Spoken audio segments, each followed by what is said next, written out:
Irmãos, essa aula já é uma repetição da última aula que nós tivemos com os homens, né? E o tema dele é esse aí, retornando a Deuteronômio 6. Nós entendemos, irmãos, e temos visto, acompanhado o que tem acontecido no mundo inteiro. Às vezes as catástrofes estão longe de nós, mas nós não estamos muito apercebidos das catástrofes que estão dentro dos nossos lares, muitas vezes, né? A gente acha que coisas terríveis estão acontecendo em outros países, e é verdade, não é que não está. Mas a gente também tem que, dentro da nossa esfera de ação, como principalmente nós homens, nós temos que assumir essa postura de salvadores das nossas famílias, salvadores dos nossos casamentos e das nossas famílias, e da nossa igreja. Então é isso que eu quero recapitular. Esse assunto é um trampolim, é uma reiniciação para tudo que a gente tem aprendido nas EBDs, quando nós tratamos com famílias, das reuniões de homens, quando nós tratamos com os nossos irmãos, casados ou solteiros, não interessa, todos têm sido edificados. E também é uma iniciação, uma reiniciação, esse assunto aqui, até mesmo para que as mulheres também entendam a sua posição dentro do lar, como esposas, auxiliadoras idôneas e mães. Não é? Então, vamos lá. Esse conteúdo aqui está baseado numa aula do Dr. Ted Tripp, foi dada em fevereiro de 2016, lá na primeira igreja presbiteriana de Goiânia. O tema dessa aula, se você quiser depois ouvir a preleção completa, você pode procurar lá no YouTube, você vai encontrar a importância da educação formativa da criança. Esse é o título, tá? Você pode procurar e vai ouvir ela completa, tá bom? Vamos lá, eu peguei a essência dessa aula e adicionei algumas coisas também mais para adaptar à nossa realidade aqui, tá? Então vamos lá, um pano de fundo. Eu quero que você abra o primeiro texto, em Josué 1. Eu vou ter que correr porque são vários textos. Então vamos lá, Josué capítulo 1, Josué 1, diz assim, versículos 1 e 2. Sucedeu depois da morte de Moisés, servo do Senhor, que este Deus, né, o Senhor, falou a Josué, filho de Num, servidor de Moisés, dizendo: Moisés, meu servo, é morto. Dispõe-te agora, passa este Jordão, tu e todo este povo, à terra que eu dou aos filhos de Israel. Primeira coisa que você percebe aqui, há um chamado para a liderança. Moisés, o primeiro líder, o mais velho, morreu. O bastão passou para quem? Josué. Ele foi chamado por Deus para liderar aquele povo. Versículos 6 a 8. Sê forte e corajoso, porque tu farás este povo herdar a terra que sob juramento prometi dar a seus pais. Dar a seus pais. Tão somente sê forte e muito corajoso para teres o cuidado de fazer segundo, presta atenção, fazer segundo toda a lei que meu servo Moisés te ordenou. Dela não te desvies nem para a direita, nem para a esquerda, para que sejas bem-sucedido por onde quer que andares. Não cesses de falar desse livro da lei, antes medita nele dia e noite, para que tenhas cuidado de fazer segundo tudo quanto nele está escrito. Então farás prosperar o teu caminho e serás bem-sucedido. Como que Josué ia ter vitória? Conseguir colocar o povo dentro da terra prometida, através da obediência às escrituras. Deus não mandou falar assim, prepara um forte exército, porque lá tem gigante.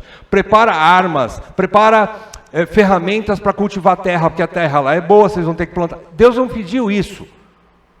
Deus pediu, olhe para a minha palavra. Relacione-se comigo. Em primeiro lugar, líder, relacione-se com Deus. Você nunca vai conseguir nada sem um envolvimento com Deus. Começa por aí. Na sequência, aqui é o contexto, tá? O pano de fundo. Josué 24, 14. Será que Josué chegou lá? Sim. 24, 14 e 15. Agora, pois, temei ao Senhor e servi-o com integridade, com fidelidade, deitai fora os deuses aos quais serviram vossos pais além do Eufrates e no Egito, e servi ao Senhor. Porém, se vos parece mal servir ao Senhor, escolhei hoje a quem servais. Se aos deuses a quem serviram vossos pais, que estavam da além do Eufrates, ou aos deuses dos amorreus em cuja terra habitais. Eu e a minha casa serviremos ao Senhor. O que estava acontecendo aqui? Preste bem atenção, querido. Olha só, Josué teve êxito, ele colocou o povo dentro da terra. E para se manter dentro da terra, o povo tinha que fazer igual o Josué estava fazendo, dependência de Deus, observando a palavra de Deus, e assim eles teriam também vitória. O bastão de Moisés passou para Josué. Josué agora está passando o bastão para os novos líderes, os homens daquela geração, nova geração. Agora ele já era velhinho, Deus deu vitória para Israel, eles entraram na terra prometida, mas para se manter lá, Josué diz assim: continue servindo ao Senhor. Continue fazendo aquilo que Deus mandou que eu fizesse, observando a lei dia e noite, me relacionando com Deus o tempo todo, tendo uma cosmovisão cristã, é a nossa palavra, né? Tudo que eu fizer eu faço por causa de Deus, não por causa da minha mulher, nem por causa do meu filho, nem por causa do meu dinheiro, nem por causa do meu trabalho, nem por causa da minha saúde, nem por causa do meu papai, da minha mamãe. Eu faço tudo por Deus. Ele é o meu alvo. A minha cosmovisão é Deus. Ele é o centro da minha vida, é isso. Então, Josué renova essa aliança com o povo, tá? Mas o que acontece na sequência? Agora você vai avançar um pouquinho mais no próximo livro da Bíblia, depois de Josué, você entra em Juízes, chega no capítulo 2, olha o que aconteceu. A partir do versículo 6. Havendo Josué despedido o povo, foram-se os filhos de Israel, cada um a sua herança, para possuírem a terra.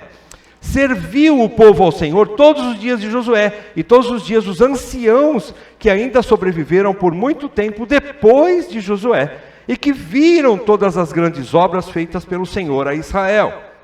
Faleceu Josué, filho de Num, servo do Senhor, com a idade de 110 anos. Sepultaram-no no limite da sua herança em Timnat-Heres, na região montanhosa de Efraim, ao norte do Monte Gaás. Foi também congregada a seus pais toda aquela geração, todos aqueles anciãos, morreram também. E outra geração após eles se levantou. Só que tem uma diferença aqui, que não conhecia o Senhor, nem tampouco as obras que fizera a Israel.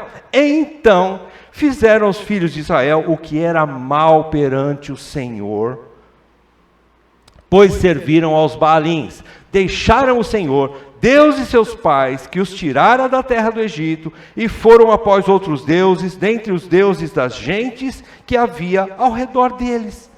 E os adoraram e provocaram o Senhor a ira, porquanto deixaram o Senhor e serviram a Baal e a Astarote. E agora vem a consequência. Pelo que a ira do Senhor se acendeu contra Israel e os deu na mão dos espoliadores, que os pilharam é saquearam, arrancaram tudo deles, né? E os entregou na mão dos seus inimigos ao redor, e não mais puderam resistir a eles, porque onde quer que saíam, quem era contra eles? A mão do Senhor era contra eles, para o seu mal, como o Senhor lhes dissera e jurara, e estavam em grande aperto. Vocês perceberam aqui? Até Josué, depois de Josué um pouquinho, alguns líderes que vieram depois de Josué foram bem, continuaram olhando para as leis do Senhor, continuaram praticando as verdades do Senhor e continuou abençoando aquele povo. Porém, nasceu uma nova geração que não conheceu o Senhor. O princípio aqui, a apostasia da próxima geração, que pode ser o teu filho hoje, da próxima geração, a apostasia da próxima geração começa na negligência nossa, minha, sua, da nossa geração, na nossa negligência. Onde está o teu coração? Teu coração está no Senhor? Na igreja? Na palavra de Deus? Ou está no seu trabalho, no seu lazer, no seu hobby, nos seus interesses pessoais? Qual é a sua cosmovisão? O que rege a sua vida? Eis a questão. A pergunta é: de quem foi a falha? Bom, você já sabe. Dos pais e das mães daquela geração. Porque não passaram para os seus filhos aquilo que Deus havia ordenado. especialmente do líder, o pai, o homem da casa, especialmente ele, falhou por não conduzir seus filhos a Deus. Foi a desobediência à ordem divina de Deuteronômio 6, 1 a 9.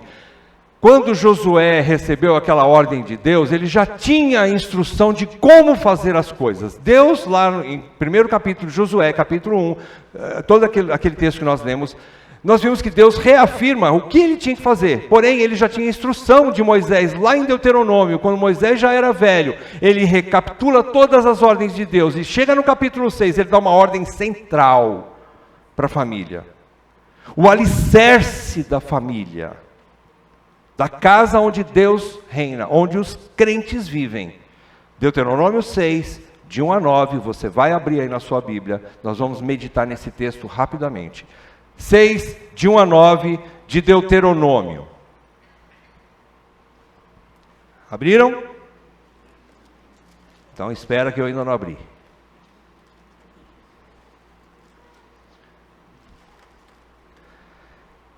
Vamos lá. Estes, pois, são os mandamentos, os estatutos e os juízos que mandou o Senhor teu Deus, se te ensinassem, para que os cumprisses na terra a que passas para possuir, para que temas ao Senhor teu Deus e guardes todos os seus estatutos e mandamentos que eu te ordeno, tu, e não só tu e teu filho, e não só tu e teu filho, mas também tu, teu filho e o filho do teu filho. Perceberam aí? Todos os dias da tua vida, de vez em quando? Só no domingo? Só no culto? Só quando tem reunião de homens? Sempre. Todos os dias da tua vida, e que teus dias sejam prolongados.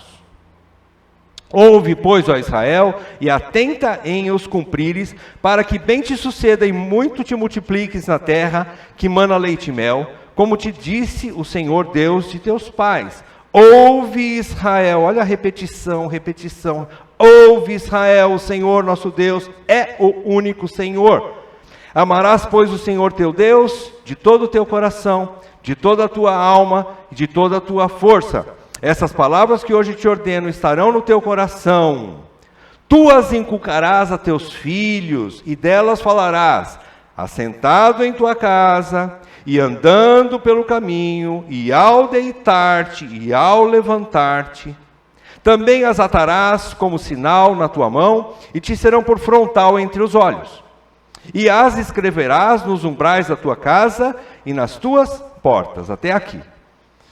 Bem, o que a gente extrai para nós hoje? O que a gente pode tirar de lições dessa instrução de Moisés para todo o povo? Primeiramente, nós não entramos em detalhes. Nós vamos entrar em detalhes aqui. Que mandamento? Come isso, não come aquilo. Veste isso, não veste aquilo. Bebe isso, não bebe aquilo. Nós não vamos entrar nesse mérito. A questão é, obedeça. Você tem as Escrituras. Qual é o primeiro princípio? Estude. Estude as Escrituras. Leia, observe, dia e noite. Medite nela dia e noite. Então, quais são as ordens aqui de Moisés aos homens de Israel? Primeira, aprender a lei, que é a palavra de Deus, ali no comecinho do versículo 1. Estes, pois, são os mandamentos, os estatutos e os juízos que mandou o Senhor teu Deus, se te ensinassem. Começa por um aprendizado. Não adianta você querer fazer as coisas bonitas, dar presente, dar rosa, levar a tua mulher para as férias, e fazer um monte de coisa bacana para os seus filhos, e dar presente, o melhor que você puder. Não. Eles precisam de Deus, mais do que qualquer outra coisa. E você também, porque ninguém nasce já pronto. Nós precisamos aprender como homem. Nós precisamos aprender primeiro para poder depois viver, e em terceiro, aprender, bom, vamos na sequência então, vai. Cumprir. Não é aprender e já vai ensinando verbalmente. Não, você vai viver aquilo. Uma das coisas que nós trabalhamos nas duas últimas aulas sobre pais e filhos, na IBD, você se lembra muito bem. O que provoca a ira dos nossos filhos? Uma das coisas que provoca a ira do teu filho é quando você é um pai hipócrita. Ou seja, você é um mentiroso, porque você quer que ele pratique a palavra de Deus, mas você não pratica. Você não pratica, você é um hipócrita. Então você precisa de arrependimento. Se você não cumpre, você não está inculcando na cabeça do teu filho, porque inculcar é muito mais do que falar a palavra de Deus, ou mandar ele ler a Bíblia. É fácil você mandar ele ler a Bíblia, né? Difícil é você viver a Bíblia para ele ver na tua vida o exemplo de como se vive segundo a Bíblia. Esse é o problema. Então tá, na sequência, cumprir a lei, versículo B, para os cumprires na terra que você está entrando. Terceiro lugar, quando? Só no domingo? Só nos dias de reunião? Quando você está na frente do pastor? Sempre. Na hora de fazer um negócio, na hora de pagar uma conta, na hora que você está dentro de casa falando com a sua esposa, tomando uma decisão, na hora que você está fazendo alguma coisa longe de casa, onde tua esposa não está vendo, teu pastor está mais longe ainda, e você está sozinho, você e Deus, dentro de um quarto de hotel, quando você às vezes tem que viajar, e fica sozinho lá no quarto, o que você faz? Cumprir a palavra do Senhor, sempre, sempre, em toda e qualquer circunstância e todos os dias da vida. 2C, para que temas o Senhor teu Deus, guarde os seus estatutos, não é? Todos os dias, eu já falei isso aqui, né? Todos os dias, né? Em quarto lugar, aprender a amar e temer a Deus e a sua palavra, ou seja, relacionar-se com Deus. Versículos 2a, para que temas ao Senhor. Primeiro ponto, temer a Deus. Sem temor de Deus, você não vai colocar em prática essas coisas. Vejam, o temor está relacionado com o amor também. É amar e temer a Deus. Versículo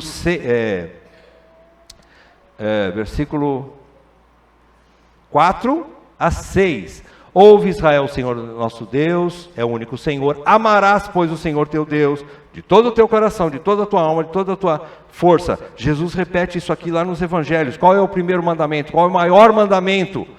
Amarás, pois, o Senhor teu Deus de toda a tua força, de toda a tua alma, de toda a tua mente, de todo o teu coração. Fala de integridade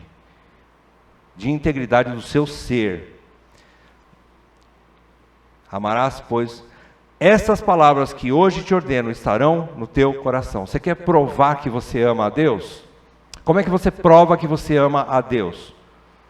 Quando você o teme e o obedece. Fora isso, você não pode dizer que você ama a Deus. Sem obedecer, você não ama. Você não está provando isso. Ok? Então, amar e temer a Deus. Primeira coisa, você percebeu que até aqui ele não está se preocupando ainda em falar para que o pai, o homem de Israel, ensine a alguém?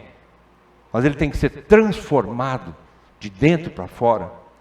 Ele tem que ter um relacionamento a ponto de que toda a vida dele, todas as áreas da vida dele, a integridade do seu ser como homem é regida por uma visão de que Deus é o seu Senhor. Ele é o seu Senhor. Em quinto lugar, só então inculcarás, ou seja, inculcarás aqui é ensinar com persistência. Nesse vídeo, se você assistir, é interessante que tem alguns irmãos, que o Dr. Ted Tripp, ele fala assim, me perguntam, desculpa, não é nesse vídeo, é um outro vídeo. Ele diz assim, às vezes me perguntam, pais e mães que têm filhos que são indisciplinados e são difíceis. E eles já repetiram, estão fazendo tudo certinho, a disciplina, formativa, disciplina corretiva, e vai, e o filho não muda, e chegaram nele, o que a gente tem que fazer, pastor? Aí ele falou assim, continue. Não, eu tenho que fazer alguma coisa diferente. Continue. Persevere. Só tem esse caminho. Não existe um outro remédio. Continue, prossiga. Perseverança. Inculcar é isso, é ensinar com persistência aos teus filhos, formalmente e informalmente. Versículo 7 ele diz, tu as inculcarás a teus filhos e delas falarás de que jeito? Primeira coisa ele fala, sentado em tua casa. O que significa sentado em tua casa? É um momento formal, você define, segunda-feira, ou estou falando um exemplo, né? Você define o dia, vamos ter uma reunião caseira, vamos ter o nosso culto doméstico. Determine um dia, isso tem que ser formal. Ah, mas as coisas de Deus ficam chato assim para as pessoas. Seu filho então nunca vai aprender responsabilidade. O que ele vai aprender lá na escola? Não é uma coisa formal? Ele tem que entrar a tal horário, se ele não entrar a 5 minutos de atraso, ele pode ter. Fora isso, ele não entra. Ah, mas eu tenho prova. Tchau, vai para casa. Você não entra. Existem regras nesse mundo. E as coisas de Deus também. A gente pensa que as coisas de Deus têm que ser tudo assim, aleatoriamente, sem programação e sem regras. Você tem que determinar um tempo formal para sentar com teu filho. Mas ele é pequenininho, ele não vai ficar lá sentado. Bota ele sentado ali.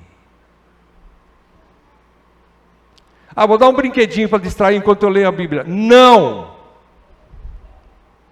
Bota ele sentado ali e faz com que ele aprenda pelo menos o que é ficar quieto e não dormir durante a pregação ou o ensino. Você tem que ensinar isso para o teu filho e não começa na igreja. Começa na sua casa. Isso significa que você está amando o seu filho quando você coloca regras. Porque o mundo vive de regras. Às vezes a gente não entende isso. E principalmente o nosso Senhor. Por isso que é não só amar a Deus, mas também temer a Deus, porque Deus exige coisas de nós. Teu filho precisa aprender isso desde cedo lá na igreja. Não sei. Faz o teu filho sentar e ficar quieto aqui, ó. Será que você não tem essa capacidade? Onde está a nossa frouxidão, homens? Está livre o negócio assim? Teu filho te domina? Tua filhinha? Então, você vai aplicar isso com persistência primeiro, formalmente, você define. Agora é hora de sentar. É meia hora, 15 minutos, você que decide com a tua esposa, sei lá. Como é que eu vou fazer o culto doméstico? Usa o que a gente faz na igreja, leitura da palavra, ensino da palavra, um cântico e oração. Não precisa mais do que isso. Não precisa fazer ceia do Senhor lá, tá? No culto doméstico. Ensine, pregando a palavra, ensinando a palavra, vai te exigir que você estude antes, lógico, né? Ore e cante um hino. Elementos do culto. Elementos do culto. E aí então você vai inculcando isso formalmente. O primeiro ponto é esse. Quando ele chegar na igreja, ele vai aprender a ficar quieto. Ele vai aprender a ficar acordado. Ele não vai entender tudo que o pregador está pregando. Mas ele vai entender assim, é hora de ficar quieto. Papai falou, a água parou. E depois que terminar o culto, eu vou correr lá fora com as crianças. Não aqui dentro, né? Vai correr lá fora com as crianças. Não tem problema, vai lá brincar. É ótimo brincar, subir na árvore, faz o que você quiser. Mas na hora do culto é ficar quieto. Sexto lugar, seja íntegro. Desculpa, eu não falei ainda na questão informal, né? Andando pelo caminho, ao deitar-te, ao levantar-te. Isso aqui significa em outras situações, às vezes batendo uma pelada lá. Você sabe o que eu estou falando quando eu falo pelada, né? É futebol, tá? É futebol. Bater uma bolinha. Vamos bater uma bolinha lá, tal. De repente você vai, né, ter uma situação que você vai poder falar para o teu filho: olha que gostoso, nós podemos nos divertir. Deus fez todas as coisas que são boas, né? Inclusive o lazer, dentro do equilíbrio, né? Na hora de brincar, vamos aprontar mesmo. É isso aí. Tem que correr, brincar, jogar bola. Faz tudo que você puder com o teu filho. E mostra para ele: isso é bênção do Senhor. Se você mostra para o teu filho: você tem 2 perninhas aí para bater uma bola, né? Jogar um futebol. Quem te deu essa saúde para você correr? Tem muita criança que nem perna tem. Faz o teu filho pensar nas coisas do Senhor. Deus te deu saúde. E outras coisas, você vai no meio do caminho, andando pelo caminho, dentro do carro, levando ele para a escola, levando no supermercado, vai falando das coisas de Deus. Se Deus for o centro da sua vida, você vai fluir Deus para o teu filho. Agora, se você não tem interesse nenhum por Deus, desculpe, você não vai nunca fluir nada para o teu filho. Você não vai ver as coisas boas de Deus no meio do caminho, andando, deitando, levantando, né? Na sequência, 7º, voltando aí, e seja íntegro. Versículo 8, ele diz assim: também as atarás como sinal na tua mão, e te serão por frontal entre os olhos. O que significa isso? Olhos. Olhos é a porta de entrada para você tomar decisões. Você observa o mundo ao seu redor para você tomar decisões. Significa que Deus é o centro das suas decisões. Você observa o mundo e você começa a tomar decisões. Essa é a cosmovisão cristã. Ter Cristo no centro. Eu vou fazer aquilo ou não vou? Aquilo agrada a Deus ou não agrada? Então eu vou tomar uma decisão para que agrade a Deus. Somente fico com aquilo que agrada a Deus. Mas vai me dar prejuízo? Tem um salmo que nos ensina sobre isso, né? Ele fala assim que o justo é aquele que toma uma decisão e não se retrata, apesar do prejuízo que ele vai levar. Você já passou por essa situação? É terrível. Você tem que abrir mão, você prometeu uma coisa para alguém, depois você viu que você fez besteira em prometer aquilo, mas você prometeu. Você prometeu. Mas vou ter prejuízo, mas eu prometi. E toma a decisão. E mantenha a palavra, seja íntegro. Aqui está falando sobre isso, essa cosmovisão. E também as tuas mãos têm que ser limpas. As obras que você faz, no que você manipula, fala de trabalho, os olhos falam de decisão, as mãos falam de obras, de um trabalho honesto, digno. O que eu manipulo, o que eu mexo com o meu dia a dia, é íntegro ou não? Isso é toda a área veja, é tudo que você faz na vida. Não fala só do trabalho fora de casa, fala do trabalho dentro de casa. Como é que eu trabalho a minha esposa? Como é que eu cuido da minha esposa? Teu filho está vendo. Como é que eu cuido das minhas finanças? Como é que eu cuido da minha saúde? Como é que eu cuido das minhas propriedades? Enfim, um monte de coisa você pode colocar aí. E principalmente, como é que eu cuido das coisas de Deus? Como que eu cuido das coisas de Deus? Em 7º lugar, dará testemunho. Aí então, você vai para fora. Dará testemunho aos de fora que você e sua casa servem ao Senhor. Versículo 9. E as escreverás nos umbrais da tua casa e nas tuas portas, para o lado de dentro ou para o lado de fora? Aqui está falando, é o lado de fora. Pessoas que vão passar na rua vão observar: ali mora um crente, ali mora um cristão, ali mora um homem que teme a Deus. E alguma coisa diferente daquele lar. Isso é testemunho. É para isso que nós somos chamados. Também. Primeiro cuidar da casa. E depois também a lida com os de fora. Nós estamos num mundo onde nós nos relacionamos com muitas pessoas. Essas pessoas precisam ver algo diferente em mim, em você. Precisa ver.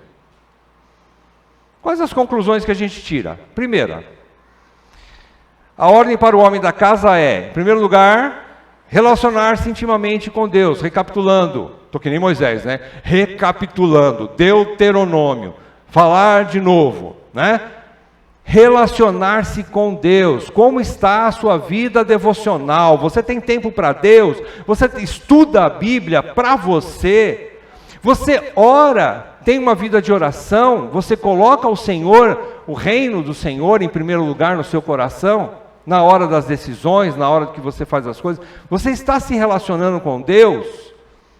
Começa por aí, é o que Moisés ensinou para todo o povo, aqui não foi só para Josué. No capítulo 6 de Deuteronômio, ele está falando para Israel, todos os homens de Israel. Você se relaciona com Deus, tem intimidade com Deus, você sabe pedir perdão quando você falha, você se arrepende, você anda na luz, você sabe que você não é perfeito, consequentemente, você tem que tomar o antídoto todo dia a dia, arrependimento.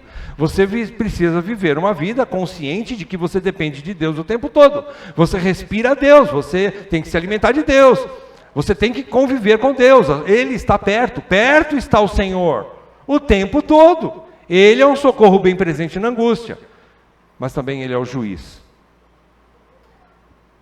É gostoso a gente olhar, Deus está perto para cuidar de mim, para me proteger, para me livrar do mal, né? Isso é bom, claro, Ele está lá para isso, Ele é o pastor.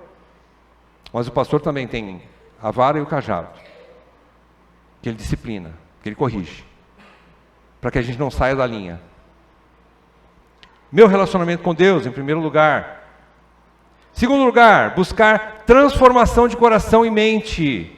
Deixar Deus ocupar o espaço no seu coração. Aqui implica, sim, a gente desejar, Senhor, muda o meu coração. Queridos, eu não estou aqui compartilhando isso com você porque eu tive sucesso o tempo todo na minha vida como pai e marido. Não! Foram mais erros e decepções do que acertos. Porém, eu não estou pregando Newton, eu estou pregando a palavra de Cristo. Eu estou transmitindo para vocês a verdade que muitas vezes eu não pratiquei. E colhi por causa disso. Vocês estão tendo uma chance maior e melhor. E eu rogo a você, pai, estou falando para o pai primeiro, abrace essa causa, meu querido. Abrace essa causa e não é amanhã. A Bíblia diz sempre o hoje. Se ouvires a voz do Senhor hoje, não endureçais os vossos corações. Abrace essa causa. É por causa da tua esposa, é por causa do teu filho e mais, é por causa do nome do teu Deus, a quem você serve. Abraça essa causa e peça essa transformação de mente. A gente às vezes não lembra, eu tenho feito tudo certinho, mas às vezes você não lembra os dias que você falhou como um líder dentro do lar e deixou de fazer essas coisas. Às vezes a gente não tem essa memória, mas com certeza foram muitos. E Deus, Deus é um Deus que ordena que nós sejamos insistentes em inculcar persistentemente em nossos filhos. Ele é o primeiro que faz isso comigo e com você, porque você também é terrível, como eu, rebelde, como eu. Você também é. E Deus te ama. Você está aqui sentado hoje, sabe por quê? Porque Deus te amou. Deus está dando uma nova chance hoje. Você está ouvindo essas verdades hoje. Esquece o que está para trás. Olha para as coisas, esquece as coisas que para trás ficam e olha para o alvo. Eu tenho um alvo hoje. Dá para consertar minha vida hoje? Dá, claro, Deus é Deus, Ele pode fazer um milagre na tua vida, como Ele fez na minha, e vai fazer muitas vezes ainda. Ele pode fazer isso, né? Então deseja essa transformação de coração e mente para... Depois na sequência, então, ensinar primeiro os da casa, os filhos. Eu não estou falando, veja bem, as coisas às vezes andam paralelamente. A gente às vezes fica pensando assim, enquanto eu não tiver 100% lá em casa, eu não posso pregar para o meu amigo de trabalho. Não funciona assim. Essa regra é sua. Aqui, a sequência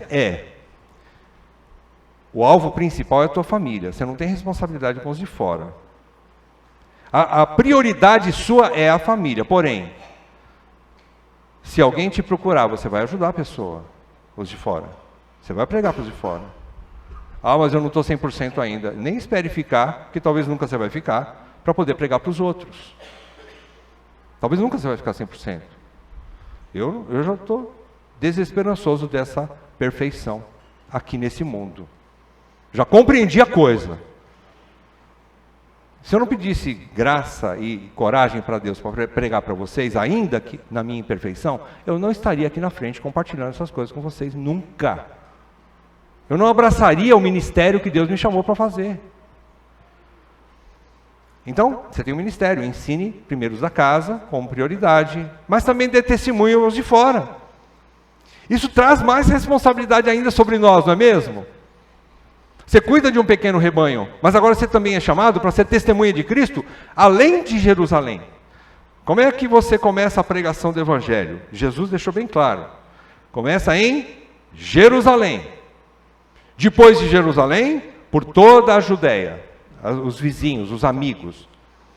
Depois de toda a Judéia, Samaria. Quem são os samaritanos? Não são muito amigos, não. Mas eu vou pregar o Evangelho para eles. Perdoando, amando o inimigo. Não é? Vou pregar o Evangelho para aquele que está meio distante aí. E até os confins da terra. Esse é o chamado. Esse é o nosso chamado. Segundo, a disciplina paterna inicia-se pelo ensino, seja oral ou através de demonstração, de exemplo do pai. Recapitulando, precisamos ser coerentes com aquilo que nós ensinamos verbalmente ou aquilo que nós pregamos para os nossos filhos. Quando eu falo de culto doméstico, e ensinar, e a área formal, fazer um culto doméstico, determina um dia, você vai sentar agora, vai desligar a televisão, vai desligar o celular, vai desligar iPhone, iPad, não sei do que lá, e manda isso tudo para longe, naquele momento, desculpa. Mas senta, deixa brinquedinho do lado, senta, e vai ouvir agora, formalmente. E depois informalmente. Aqui não estou falando que você vai pregar o sermão o tempo todo, filho, não é isso. Mas você vai ganhar sabedoria. Envolva-se com Deus. Ele vai te dar graça para você discernir a hora de falar alguma coisa que vai edificar seu filho, sua filha. É que às vezes nos falta conteúdo. Quando você não tem conteúdo, ou seja, seu coração, a sua alma, sua mente, sua força, está tudo em outras coisas, menos em Deus. Você não está amando Ele de toda essa força, nessa integridade. Consequentemente, você não tem muita coisa para falar para o teu filho. Tá, então agora o que eu faço? Dou um tiro na cabeça porque eu não fiz nada até agora? Não, comece hoje. Começa agora. Arrependa-se do tempo do engano, do erro, da negligência que você teve. Arrependa-se e diga assim: Senhor, me transforma, eu quero começar hoje, me ajuda, porque eu nem sei qual é o primeiro passo que eu tenho que dar. E Deus vai te ajudar. Ele me ajudou. Ele me ajudou, muitas vezes, eu não sabia nem por onde começar. E não dependa de pastor do teu ladinho, viu? Gente ia tirar cola. Tem gente que precisa ter alguém ali do lado, né, um líder tal, para poder mexer as coisas. Às vezes tem pessoas que têm medo de olhar na cara do cônjuge para pedir perdão, então chama o pastor lá. Eu preciso pedir perdão para minha esposa, meu marido, precisa estar o pastor do lado. Não precisa ter pastor do lado. Isso é fuga. É covardia. Porque você não tem coragem de olhar para tua esposa, olhar no olho dela e falar: eu pequei, meu amor. Teve tempo na minha vida, no começo, a Val está me olhando ali. Teve tempo na minha vida, desculpa, mas assim, teve momentos que eu queria que um dos meus pastores estivesse lá naquele dia, porque eu tinha uma coisa muito feia para falar para a Val. Uma confissão, abrir, rasgar, mostrar para ela tudo que eu sou, fazer com que ela me conheça o tanto quanto eu me conheço. E não foi ninguém lá em casa. Ninguém apareceu lá. Fiquei com raiz de amargura dos meus presbíteros? Fiquei. Mas foi 2 trabalhos. Ficar e pedir perdão. A culpa não é deles. Eu tinha que encarar a coisa. Eu tinha que ser homem de... É você, meu amor. Eu não preciso ter presbítero do meu lado para confessar para você. Eu preciso ser homem. E abrir meu coração. E ela também para mim. Então, fugi um pouquinho, mas é isso aí. A demonstração também, o exemplo do pai. E muitas vezes também é isso aí, exemplo de homem que se arrepende, pede perdão para o filho. Você quer uma aula muito boa? É quando você dar uma aula muito boa para o seu filho, quando você se arrepende do que você faz de errado e pede perdão para sua esposa na frente dos seus filhos. Porque brigar com a tua esposa na frente dos seus filhos você faz, né? Tá, nem todo mundo faz. Mas depois peça perdão também na frente dos seus filhos. Fala, eu estou me reconciliando, meu querido. Olha aqui, eu e mamãe, nós brigamos, nós tivemos um desentendimento. Eu quero que você saiba agora que nós estamos pedindo perdão. Tá? Isso é pregar o evangelho, meu querido. Olha, não tem coisa mais importante do que ele entender o caminho do arrependimento e confissão de pecado. Como está difícil hoje nós termos jovens que reconhecem os seus pecados. Tem jovem que não quer nada com Deus, duro de coração, e quando você repreende o teu filho, o jovem da igreja, em vez de ele, antigamente ele se submetia e se arrependia, hoje ele sai da igreja. Hoje ele sai da igreja. Não sabe aprender, não aprendeu a disciplina, a aceitar a disciplina.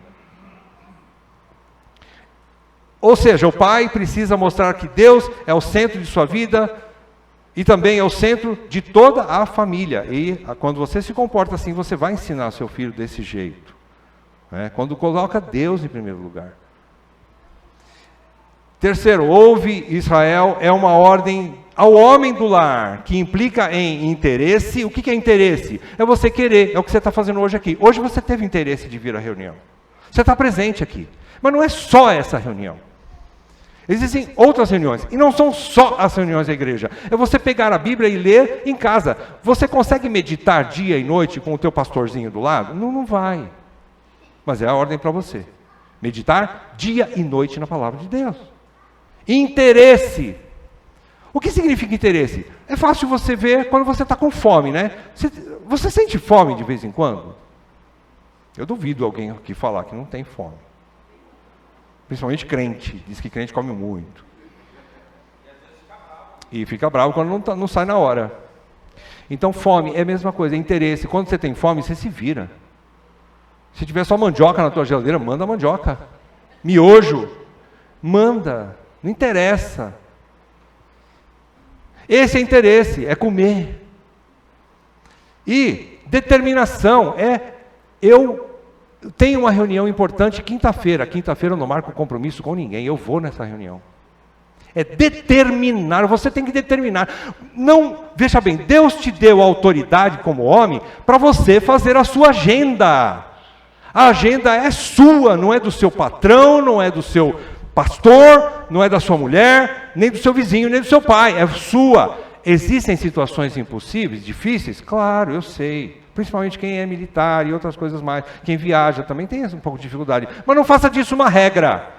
Tenha sempre como uma exceção. Um dia eu quero participar daquela reunião. Senhor, me ajuda. Eu quero botar ordem na minha agenda. Colocando o teu reino em primeiro lugar. Determina. O que mais? Diligência. Diligência é assim.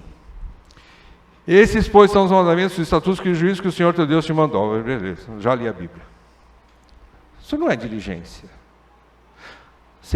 Senhor, o que o Senhor quer dizer com isso? Deixa eu pegar outra versão aqui. Eu vou procurar outra versão da Bíblia. Eu vou procurar algum comentário. Espera aí, a Bíblia de Genebra fala alguma coisa sobre esse versículo. O que está falando aqui embaixo? Essa letrinha pequenininha aqui, tira os óculos. Olha lá, estuda.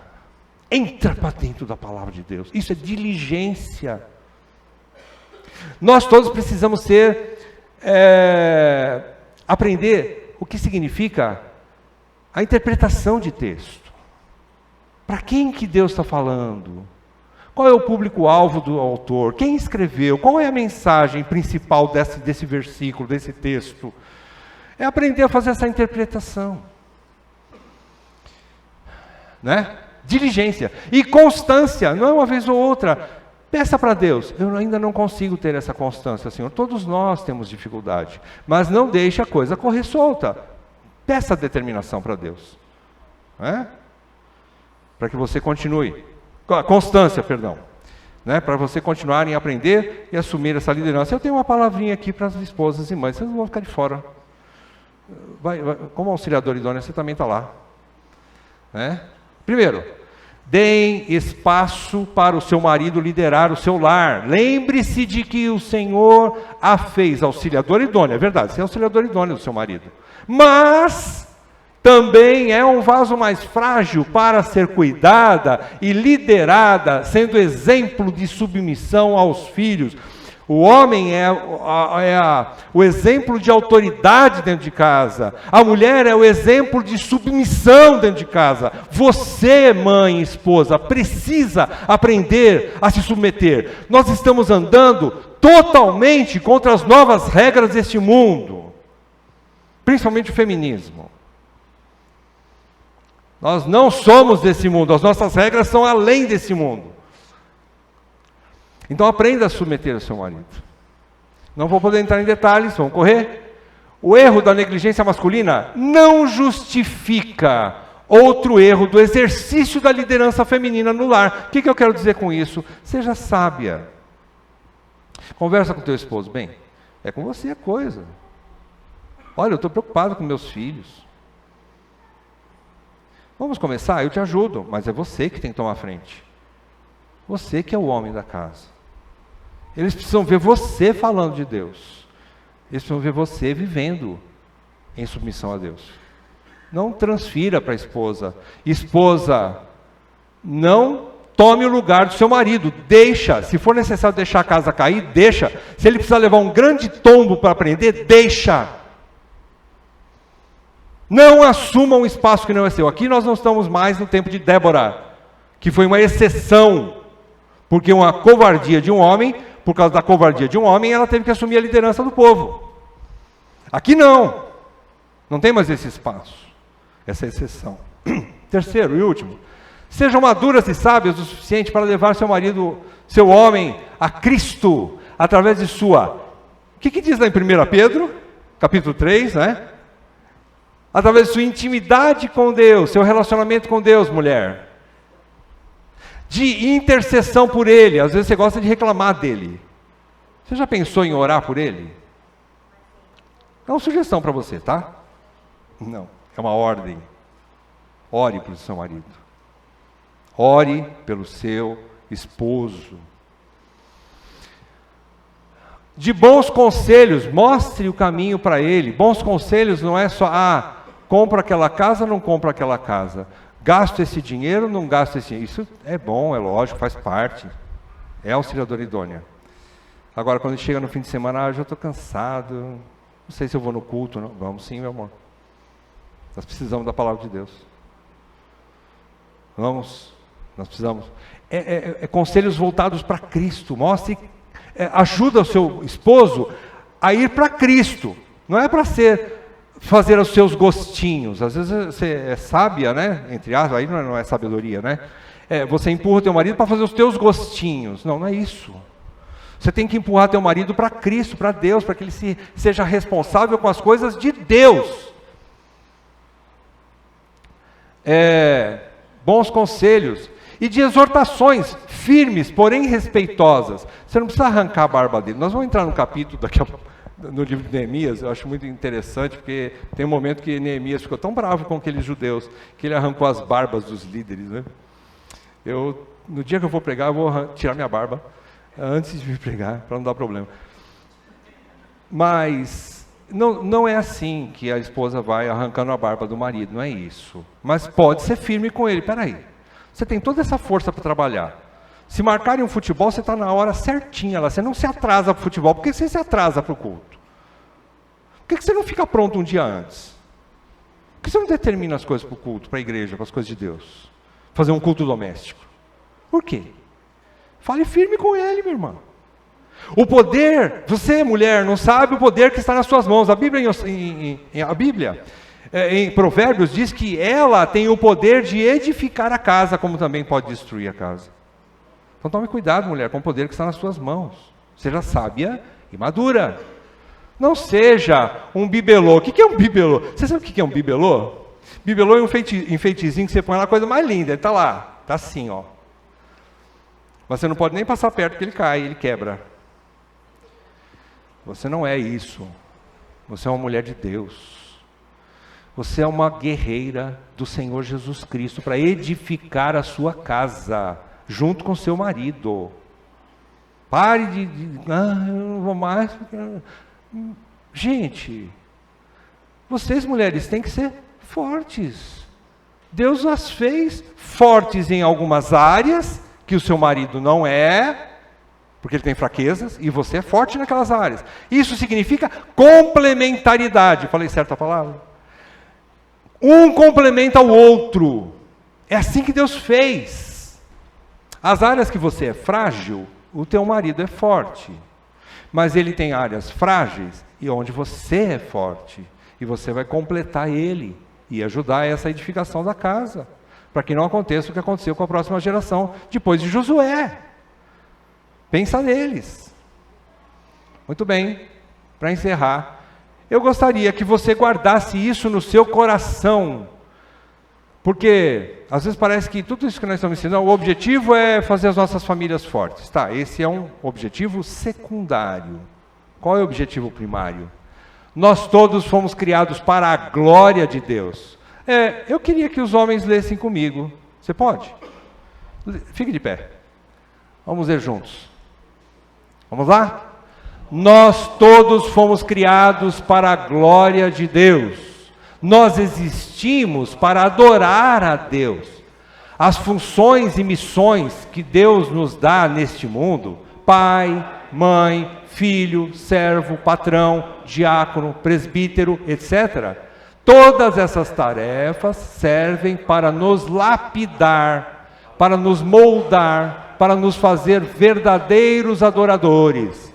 Nosso principal objetivo não é ser pai, marido ou líder de um lar. Nosso principal objetivo é adorar a Deus, é servi-lo e glorificá-lo através de nossas vidas. Faça esse compromisso com Deus, é por causa do nome dele. Não é em primeira instância para salvar seus filhos. Lógico que eu quero isso para os meus filhos, para os meus netos, e você também quer. Mas é muito mais do que isso, é por causa do nome do nosso Deus, porque eu sou um servo do Senhor, ok? Pode sentar, vamos orar. Ó Deus, ajuda-nos a abraçar essa verdade, cria um senso de responsabilidade e temor em nossos corações. Somente através do temor é que nós, que somos tão preguiçosos espiritualmente, podemos começar essa obra. Somente através de um poder do Teu Espírito em nossas vidas é que nós podemos nos arrepender da nossa negligência como homens e começar de novo. Como o Senhor deu essa chance para muitos, mais uma vez nós agradecemos por termos essa chance de recomeçar. Porém, nós te pedimos, ajuda-nos, porque sem Ti nós não podemos. Nós sabemos que a nossa força é limitada, que o nosso próprio interesse é limitado. Mas transforma os nossos corações e faz com que nós possamos amar e temer o Senhor de todo o nosso coração, de toda a nossa alma e com toda a nossa força. É o que eu te peço, em nome de Jesus. Amém, Pai. Amém.